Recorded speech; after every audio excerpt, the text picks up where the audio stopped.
Thank you. The latest now in the school scandal trial in South County. Jury deliberations in the criminal trial of Aaron Thomas have ended for the day without a verdict. The former North Kingstown basketball coach is facing second-degree child molestation and second-degree sexual assault, accused of inappropriate contact with students during so-called naked fat tests. Target 12 investigator Tim White is outside Washington County Superior Court with the latest. Tim?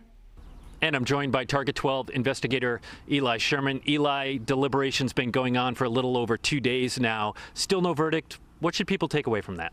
I think the highlight here is that there's potentially a lot to discuss back there. You know, we got to go all the way back to April 7th when this trial started with witness testimony, nearly 200 pieces of evidence. That's a lot to go over if you're really trying to vet every little thing that came to you as a juror through this trial. It could also potentially mean that there's disagreement. Maybe right, some of it has to be unanimous. It has to be unanimous. They have to come back as a 12-member jury agreeing on the verdict here. So there could be disagreement that they're going back and forth on.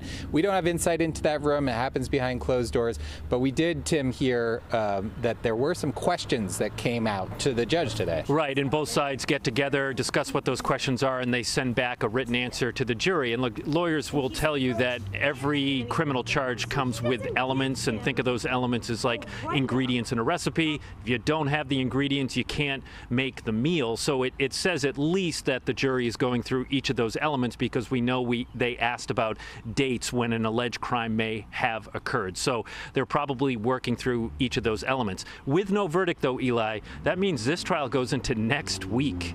Yeah, a scheduling conflict means that they will not meet on Friday, which means now they're moving into Monday for deliberations. They're set to begin at 10 a.m. And Tim, this means that now we are moving into week 7 of the trial of Aaron Thomas. You know, as we wait for the verdict, Aaron Thomas has been sitting in the hall of Washington County Superior Court with his attorneys, like the rest of us, waiting for the jury to come back with a verdict. For Eli Sherman, I'm Tim White.